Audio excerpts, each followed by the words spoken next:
Hello प्यारे बच्चों, कैसे हो आप सभी। आई होप आप सब अच्छे होंगे। आज हम इस वीडियो में पढ़ने वाले हैं एलसीएम और एचसीएफ। ये जो हमारा टॉपिक है एलसीएम और एचसीएफ, ये हमारा मैथमेटिक्स का एक टॉपिक है जो कि हमारे नवोदय विद्यालय और सैनिक स्कूल के लिए मोस्ट इम्पोर्टेंट है, क्योंकि इस चैप्टर से हमारे नवोदय विद्यालय और सैनिक स्कूल के क्लास 6 के इंट्रेंस एग्जाम में एक या दो क्वेश्चन जरूर आते हैं। इस वीडियो के अंदर हम आज सीखने वाले हैं कि एलसीएम को हम किस प्रकार फाइंड आउट कर सकते हैं और एचसीएफ को हम किस प्रकार फाइंड आउट कर सकते हैं, और एलसीएम क्या होता है और एचसीएफ क्या होता है, इसके बारे में हम जानकारी प्राप्त करेंगे। तो वीडियो शुरू करते हैं। सबसे पहले हम बात करेंगे कि एलसीएम क्या होता है हमारा। तो सबसे पहले मैं आपको बता दूं कि एलसीएम की फुल फॉर्म क्या होती है। एलसीएम की फुल फॉर्म होती है हमारी लोवेस्ट कॉमन मल्टीपल। ठीक है, अब इसकी डेफिनेशन के बारे में बात कर लेते हैं कि एलसीएम क्या होता है। दो या दो से अधिक संख्याओं का एलसीएम वह सबसे छोटी संख्या होती है जो उन संख्याओं से पूर्ण विभाजित हो जाती है ना। क्या समझ में आया आपको कि दो या दो से अधिक संख्याओं का एलसीएम वह सबसे छोटी संख्या होती है जो उन संख्याओं से पूर्ण विभाजित हो जाए। ठीक है, इसको हम अब एक एग्जाम्पल के माध्यम से समझते हैं। यहाँ पर ये एग्जाम्पल दे रखा है, हमें इसमें बताना है 10 और 15 का और 20 का हमें एलसीएम बताना है। 10, 15 और 20 का जो एलसीएम होगा वो क्या हो जाएगा भाई, 60 हो जाएगा। क्योंकि 60 जो है ये हमारी ऐसी संख्या है, सबसे मतलब छोटी ऐसी संख्या है जो हमारी 10, 15 और 20 से पूर्णतः विभाजित हो जाएगी। इससे छोटी कोई भी ऐसी संख्या नहीं होगी जो हमारी 10, 15 और 20 से विभाजित होगी। देखो यहाँ पर मैंने मल्टीपल लिख रखे हैं, यहाँ पर 10 के मल्टीपल लिख रखे हैं, 15 के मल्टीपल्स लिख रखे हैं और 20 के मल्टीपल्स लिख रखे हैं। ठीक है भाई, तो यहाँ पर 10 के मल्टीपल्स में 10, 20, 30, 40, 50, 60, 70, 80 इस तरह आ जाएंगे, है ना। 15 के मल्टीपल्स में क्या होगा, 15, 30, 45, 60, 75, है ना। इस प्रकार से हो गए। और 20 के मल्टीपल क्या हो गए हमारे, 20, 40, 60, 80, 100, है ना। इस प्रकार से डैश डैश। तो इसमें जो हमारा ये 60 है ना, जो ये संख्या है 60, ये क्या है, तीनों में हमारी यहाँ पर कॉमन आ रही है ना। और ये हमारा ऐसा नंबर है जो इन तीनों संख्याओं से पूर्णतः विभाजित होगा, 15, 10 और 20 से।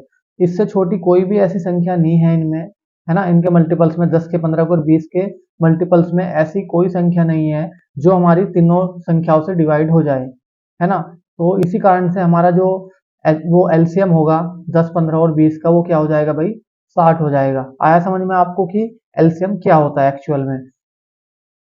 एलसीएम को ज्ञात करने की दो विधि है, एक है गुणनखंड विधि और दूसरी है भाग विधि। सबसे पहले हम बात करेंगे गुणनखंड विधि के बारे में कि हम गुणनखंड विधि द्वारा एलसीएम को किस प्रकार फाइंड आउट कर सकते हैं। उसके लिए आपको तीन स्टेप फॉलो करने हैं। पहला स्टेप है हमारा, सर्वप्रथम दी गई संख्याओं के अभाज्य गुणनखंड करने हैं। दूसरा स्टेप है हमारा, प्रत्येक अभाज्य गुणनखंड पर उसकी अधिकतम घात लगानी है। तीसरा स्टेप है हमारा, अधिकतम घात वाले अभाज्य गुणनखंडों की गुणा करें। गुणा करने पर जो संख्या प्राप्त होगी वही क्या होगा, हमारा एलसीएम होगा। यहाँ पर नीचे एक एग्जाम्पल दे रखा है जिसमें हमें बताना है 18 और 42 का एलसीएम। तो स्टेप 1 क्या कहता है भाई, सर्वप्रथम हमें जो संख्या दे रखी है उनके अभाज्य गुणनखंड करने हैं। तो 18 और 42 के अभाज्य गुणनखंड कर लेते हैं। ठीक है भाई, 18 के जो अभाज्य गुणनखंड हो गए वो क्या हो जाएंगे, 2 × 3 × 3। दो तिया छह, छह तिया कितना हो जाएगा, 18। उसी प्रकार से हम 42 के अभाज्य गुणनखंड कर लेते हैं भाई। उसके क्या हो जाएंगे, 2, 3 × 7। ठीक है भाई, दो तिया छह, छह सत्ते कितना हो जाएगा, 42। तो ये 18 और 42 के हमारे अभाज्य गुणनखंड हो गए हैं। स्टेप 3 में क्या कहता है, अधिकतम घात वाले अभाज्य गुणनखंडों की क्या करनी है, गुना करनी है। तो जो हमारे 18 के जो अभाज्य गुणनखंड है इनमें दो की घात कितनी है, एक है। और तीन की घात कितनी है भाई, दो है ना। उसी प्रकार से 42 में दो की घात कितनी है, एक है। तीन की घात कितनी है, एक है। और सात की घात कितनी है भाई, एक है। अब क्या करना है, हमें मैक्सिमम घात वालों की गुना करनी है। तो दो की घात कितनी है भाई, एक ही है मैक्सिमम। तीन की घात कितनी है मैक्सिमम, दो है। तो 3 × 3 कर लेते हैं, है ना।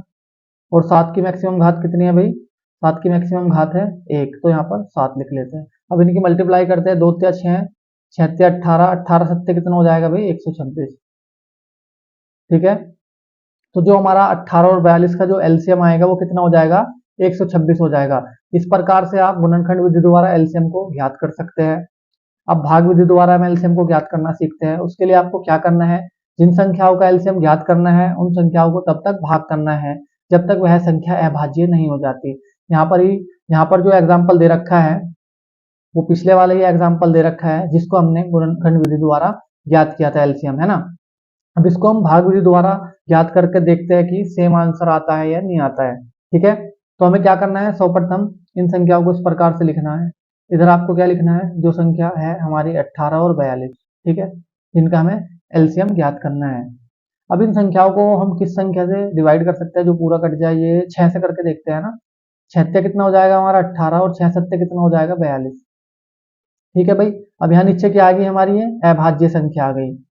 अभाज्य संख्या क्यों आ गई, क्योंकि ये हमारी जो संख्या है 3 और 7, ये क्या है, अभाज्य संख्या है, जो कि स्वयं से कट सकती है और 1 से कट सकती है, और किससे नहीं कट सकती है। तो अब हमें क्या करना है, इनकी मल्टीप्लाई करना है। यहाँ पर 6 इंटू 3 इंटू 7, ठीक है, 6 18, 18 7 कितना हो जाएगा भाई 126। तो हमारा जो आंसर आया है वो कितना आ जाएगा, 126 आ जाएगा। तो 18 और 42 का जो हमारा एलसीएम होगा कितना हो जाएगा, 126 आ जाएगा। ठीक है, तो इस प्रकार से आप गुणनखंड विधि द्वारा भी एलसीएम को ज्ञात कर सकते हैं, और आप इसको भाग विधि द्वारा भी इस प्रकार से ज्ञात कर सकते हैं। ठीक है, आया समझ में आपको कि हम एलसीएम को किस प्रकार फाइंड आउट कर सकते हैं। अब बात कर लेते हैं हम एचसीएफ के बारे में, कि एचसीएफ क्या होता है। तो सबसे पहले मैं आपको बता दूं एचसीएफ की फुल फॉर्म क्या होती है हमारी, हाईएस्ट कॉमन फैक्टर। ठीक है, अब इसकी डेफिनेशन के बारे में बात कर लेते हैं। दो या दो से अधिक संख्याओं का एचसीएफ वह बड़ी संख्या होती है जिससे वह सभी संख्याएं पूरी तरह विभाजित हो जाए। ठीक है भाई, इसको हम एक एग्जाम्पल के माध्यम से समझते हैं। यहाँ पर एग्जाम्पल दे रखा है, हमें इसमें क्या बताना है, 8 24 और 36 का हमें क्या बताना है, इसमें एचसीएफ बताना है। तो 8 24 और 36 का जो एचसीएफ हो जाएगा वो कितना हो जाएगा भाई 4। 4 एक ऐसी बड़ी संख्या है जिससे हमारी ये तीनों संख्या पूर्णतः विभाजित हो जाएगी। 4 से 8 भी विभाजित हो जाएगा हमारा, 24 भी और 36 भी। और इससे बड़ी कोई ऐसी संख्या नहीं है जो हमारी इन तीनों को विभाजित कर दे, है ना, 8 24 और 36 को। ठीक है, तो हमारा जो 8 24 और 36 का जो हमारा एचसीएफ होगा क्या हो जाएगा भाई 4 हो जाएगा। अब हम एचसीएफ को फाइंड आउट करने की दो विधि है, उनके बारे में बात करते हैं। पहली विधि है हमारी गुणनखंड विधि, और दूसरी विधि है हमारी भाग विधि। सबसे पहले हम गुणनखंड विधि द्वारा एचसीएफ को फाइंड आउट करना सीखेंगे। उसके लिए आपको दो स्टेप फॉलो करने हैं। पहला स्टेप है हमारा, सर्वप्रथम दी गई संख्या के अभाज्य गुणनखंड करने हैं। दूसरा स्टेप है हमारा, प्रत्येक संख्या के समान अभाज्य गुणनखंडों की गुणा कर लेते हैं और सबको छोड़ देते हैं। प्राप्त गुणनफल क्या होगा हमारा, एचसीएफ होगा। तो यहाँ पर एक एग्जाम्पल दे रखा है 8 24 और 36, हमें इनका क्या बताना है, एचसीएफ बताना है। तो सबसे पहले क्या करना है, हमें 8 24 और 36 के अभाज्य गुणनखंड करने हैं। तो यहाँ पर सबसे पहले मैं 8 लिख लेता हूँ, उसके बाद यहाँ 24 और इधर 36। ठीक है भाई, इनके अब हमें क्या करने हैं, अभाज्य गुणनखंड करने हैं। 8 के अभाज्य गुणनखंड क्या हो जाएगा भाई, 2 इंटू 2 इंटू 2, है ना, 2 दूनी 4, 4 दूनी 8। उसके बाद 24 के कर लेते हैं अभाज्य गुणनखंड। 24 के क्या हो जाएंगे, 2 इंटू 2 इंटू 2 इंटू 3। ठीक है भाई, 2 दूनी 4, 4 दूनी 8, 8 से 24। इसी प्रकार से हम 36 के करते हैं अभाज्य गुणनखंड, 2 इंटू 2 इंटू 3 इंटू 3। ठीक है भाई, 2 दूनी 4, 4 तिया 12, ठीक है, और 12 तिया 36। तो ये हमारे 8 24 और 36 के अभाज्य गुणनखंड हो गए हैं। अब यहाँ पे दूसरे स्टेप में क्या कहा था इसने, प्रत्येक संख्या के समान अभाज्य गुणनखंडों की क्या करनी है, गुणा करनी है। तो इन तीनों के जो ये अभाज्य गुणनखंड है, इनमें क्या कॉमन है, ये 2 कॉमन है और ये 2 कॉमन है, और तो कोई कॉमन नहीं है, तो और को हमें छोड़ देना है।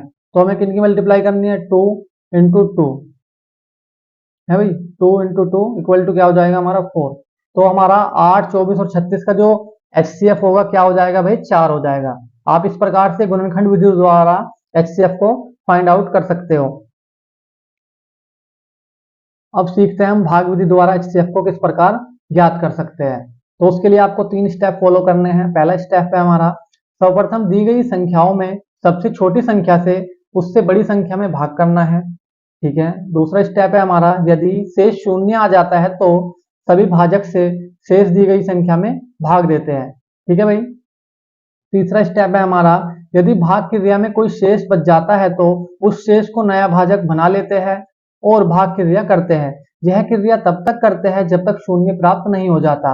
अतः अंतिम भाजक ही क्या होता है, एचसीएफ होता है। यहाँ पर एक एग्जाम्पल दे रखा है 8 24 और 36। ये वाला एग्जाम्पल अभी हमने पिछले वाले उसमें सोल्व किया है, गुणनखंड सॉरी गुणनखंड विधि द्वारा हमने इसको सोल्व किया था। ठीक है, तो अब इसको हम भाग विधि द्वारा सोल्व करके देखते हैं। तो सबसे पहले हमें क्या करना है भाई, सबसे छोटी संख्या से उससे बड़ी में भाग करना है। तो सबसे छोटी क्या है हमारी 8 है। 8 से हमें किस में भाग करना है, 24 में भाग करना है। तो 8 से अगर मैं इसको डिवाइड करूंगा तो कितना हो जाएगा, 8 से 24। ठीक है भाई, 8 से 24, तो ये क्या हो जाएगा, यहाँ पर शेष 0 बचेगा। तो दूसरे स्टेप में क्या कहा था इसने, यदि शेष शून्य आ जाता है तो उसी भाजक से शेष दी गई संख्या में भाग देना है। तो हमारी शेष संख्या कौन सी बची, 36। तो अब हमें 8 से भाग देना है किसमें, 36 में। अगर मैं 8 से भाग दूं 36 में तो कितना आ जाएगा हमारा, 8 चौक 32। ठीक है, बचा कितना हमारा 4। फिर इस 4 से इस 8 में भाग देना है। ठीक है, 4 दूनी कितना हो जाएगा 8। शेष कितना बचा, 0। तो जो हमारा अंतिम भाजक बचा है वो क्या बचा है भाई, 4 बचा है। तो हमारा जो एचसीएफ हो जाएगा क्या हो जाएगा भाई, 8, 24 और 36 का 4। ठीक है भाई, तो भाग विधि द्वारा भी हमारा 8, 24 और 36 का जो एचसीएफ आया है 4 आया है। तो आप एचसीएफ को भाग विधि द्वारा भी ज्ञात कर सकते हो और आप इसको गुणनखंड विधि द्वारा भी ज्ञात कर सकते हो। आई होप आपको समझ में आया होगा कि एचसीएफ क्या होता है, एलसीएम क्या होता है, और हम एचसीएफ को किस प्रकार फाइंड आउट कर सकते हैं और एलसीएम को किस प्रकार फाइंड आउट कर सकते हैं। अगर आपको ये सभी चीज समझ में आई है तो प्लीज मेरी वीडियो को आप लाइक करें और मेरे चैनल को सब्सक्राइब करें। और जो बच्चे नवोदय विद्यालय और सैनिक स्कूल के क्लास 6 के इंट्रेंस एग्जाम की तैयारी कर रहे हैं उन बच्चों को ये वीडियो ज्यादा से ज्यादा शेयर करें जिससे कि उनकी हेल्प हो सके। आज के लिए इतना ही, धन्यवाद।